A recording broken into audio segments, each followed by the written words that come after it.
She didn't just take it. She stole a life-saving heart defibrillator. The crew fought to bring her back, and now she's charged with attempted murder. I was buckled into my seat on a red-eye flight from Chicago to London, holding my 8-year-old daughter Lily on my lap because she was terrified of takeoff. Lily has a congenital heart condition. She wears a tiny life vest defibrillator patched under her shirt that monitors her rhythm and shocks her heart if it ever stops. It's her lifeline. Without it, she has minutes. 30 minutes into the flight, lights dimmed, most passengers asleep, I felt Lily go limp against me. Her defibrillator started beeping frantically, sharp, urgent tones cutting through the engine hum. I hit the call button like a maniac, shouting for help. But before the crew could even reach us, the woman in the seat next to me, mid-40s, perfect blonde bob, designer scarf, total I want to speak to the manager energy, leaned over, ripped the patch wires off Lily's chest in one violent yank, and stuffed the entire device into her purse. She looked me dead in the eyes and hissed, "Your kid's fake medical toy has been beeping and ruining my sleep for the last 20 minutes. I paid for first-class peace and quiet." My daughter's lips turned blue in seconds. The cabin lights flickered on, oxygen masks still tucked away, passengers waking up to my screams as Lily started convulsing in my arms. The flight attendants pushed through the aisle, but this woman, Karen, because of course her name was Karen, clutched her purse to her chest and yelled that it was just a noisy iPad and nobody had the right to touch her property. I lunged for the bag, but she swung it away, knocking over a drink cart in the process. Hot coffee splashed everywhere, people gasping, a man behind us filming on his phone while Lily's heartbeat flatlined on the detached monitor still clipped to her shirt. Nothing but a terrifying straight line. I'll never forget the cold horror of realizing this stranger had just stolen the only thing keeping my little girl alive, 35,000 feet over the Atlantic, and she was proud of it. The head flight attendant, a guy named Marcus with ice in his voice, grabbed Karen's arm and demanded she hand over the device. She smirked and said, "Make me." That's when the entire cabin turned against her, passengers shouting, someone threatening to open the emergency exit if she didn't comply. Lily wasn't breathing anymore. I was doing chest compressions between the seats, tears blurring everything, begging my baby to hold on. Marcus didn't wait for permission. He pinned Karen against the bulkhead while another attendant pried open her purse. Inside, buried under lipstick and passport, was Lily's defibrillator, switched off. The second they slapped the pads back on her chest, the machine charged and delivered a shock. Lily gasped, color flooding back into her face, but she was still unconscious, fragile, hooked to portable oxygen the crew scrambled to bring. Karen started screaming that we were assaulting her, that she'd sue the airline, that the device was a bomb for all she knew. Half the cabin was ready to tie her up themselves. Marcus zip-tied her wrists with catering restraints and moved her to the jump seat at the back, guarding her like a prisoner while the captain came over the intercom announcing an emergency diversion to the nearest airport. Police would be waiting on the tarmac.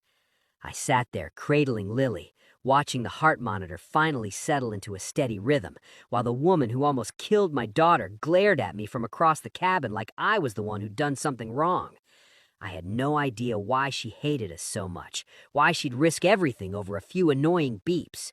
But as the plane banked sharply toward emergency landing, one thought burned hotter than fear. Whatever her reason, it wouldn't be good enough, not even close. The plane lurched into a steep turn, engines roaring as we diverted toward Halifax, the closest airport with emergency services. Lily was stable but still out cold, an oxygen mask strapped to her tiny face, the defibrillator pads blinking green on her chest, while Marcus kept one hand on her pulse and the other on the radio, coordinating with the cockpit.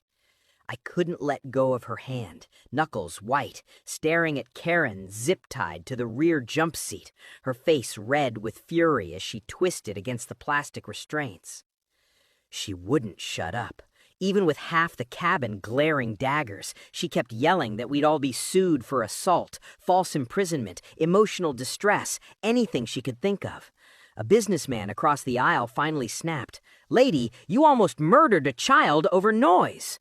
She shot back, "That thing was beeping like a smoke alarm. I have a right to a peaceful flight."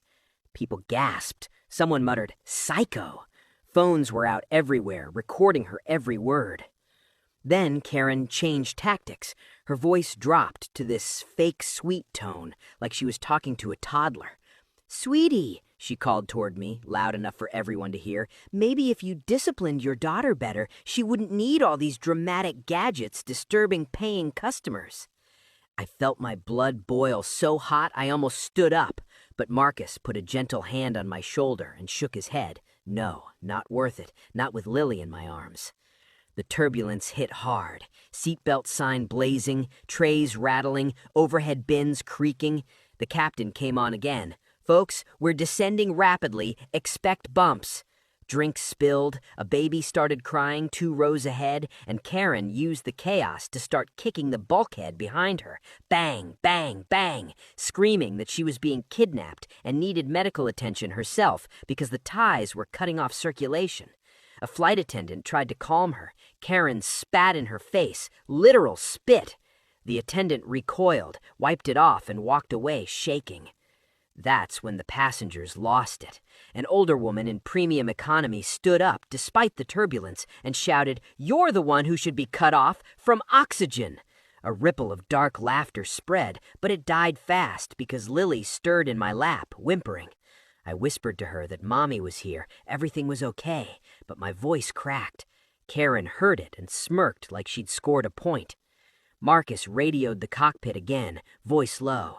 "We've got an unruly passenger in restraints who assaulted a minor and endangered the aircraft. Police confirmed on ground."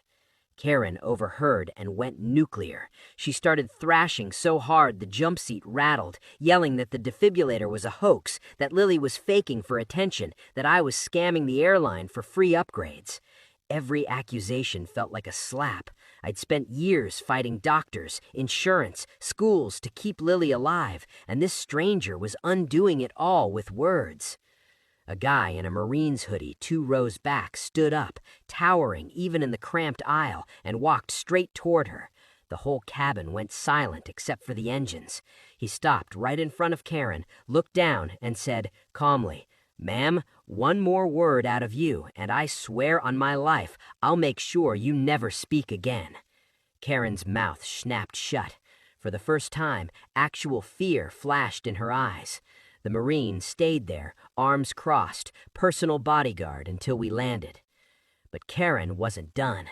As the plane dropped lower, clouds whipping past the windows, she switched to whispering, loud enough for the crew to hear, but soft enough to sound conspiratorial.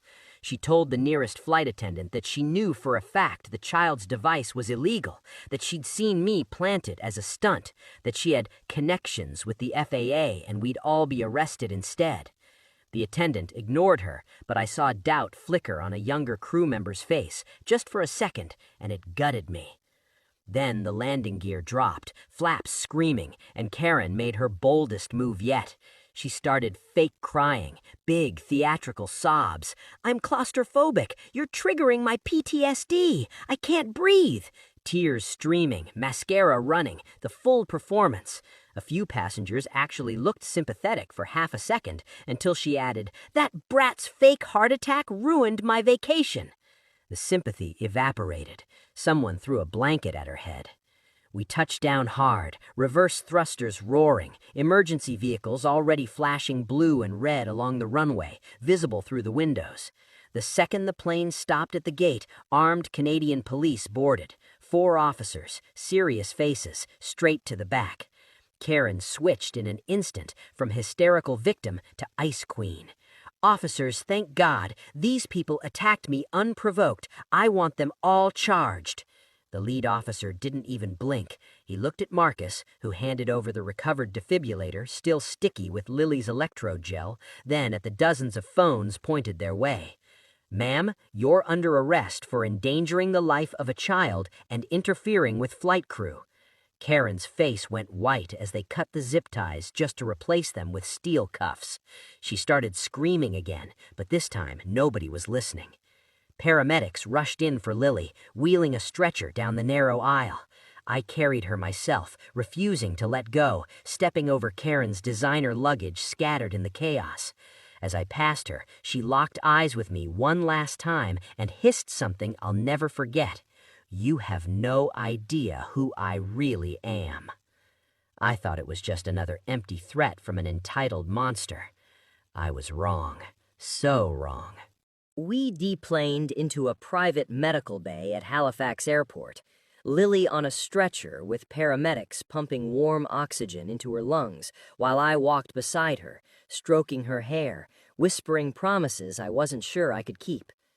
Police escorted Karen separately, still cuffed, still ranting about lawsuits, but the officers weren't gentle anymore. One of them muttered loud enough for me to hear, "Attempted murder charges are being drawn up as we speak, ma'am." I thought that was the end of it. Justice moving fast, my daughter safe, the monster contained. I was wrong. Hours later, Lily was stable in the pediatric ICU, monitors beeping softly instead of screaming. I finally stepped out to get coffee and found 2 detectives waiting for me in the family lounge. Serious faces, thick folders. They asked if I'd ever met Karen Whitmore before the flight. I said no. They slid a photo across the table. Karen, younger, standing outside a courthouse with a sign that read, "Medical fraud kills. Hold parents accountable." My stomach dropped. They explained. Karen wasn't just some random entitled passenger. 10 years ago, her own daughter, same age as Lily, same rare heart condition, died during a flight when the girl's defibrillator malfunctioned. Karen blamed the device manufacturer, the airline, the doctors, everyone. She sued, lost, and spiraled. She became obsessed, convinced that most pediatric defibrillators were scams, pushed by greedy parents for sympathy and free upgrades. She'd built an entire online crusade, doxing families, harassing hospitals, even getting one mother's custody revoked with false reports. The detectives showed me her social media history, thousands of posts calling kids like Lily Munchausen props. She'd been banned from every major platform, but kept popping up under new names. And then they showed me the worst part, her boarding pass. She hadn't been assigned the seat next to us by chance. She'd paid extra to switch seats the moment she saw Lily's medical pre-boarding alert in the system. She'd targeted us, planned it. I felt sick. All that rage on the plane wasn't random cruelty, it was calculated.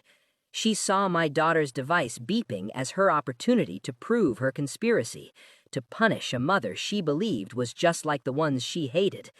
In her twisted mind, ripping off that defibrillator wasn't assault, it was justice. But here's where it flipped again. While I was reeling, one detective's radio crackled. Karen had just confessed, fully on tape, to everything. Not out of remorse, out of arrogance. She demanded a press conference, claimed she'd expose the defibrillator racket once and for all. She thought the world would thank her. They didn't. By morning, every passenger's phone footage was viral. News outlets ran the story nonstop. Woman deliberately disconnects child's life-saving device mid-flight. Karen's old posts resurfaced, her history exposed. The same online communities she'd radicalized turned on her overnight, calling her the monster, not us. Donations poured into Lily's medical fund from strangers who'd watched the videos and cried. The airline upgraded us to private medical transport home, no charge. Even the Marine from the flight messaged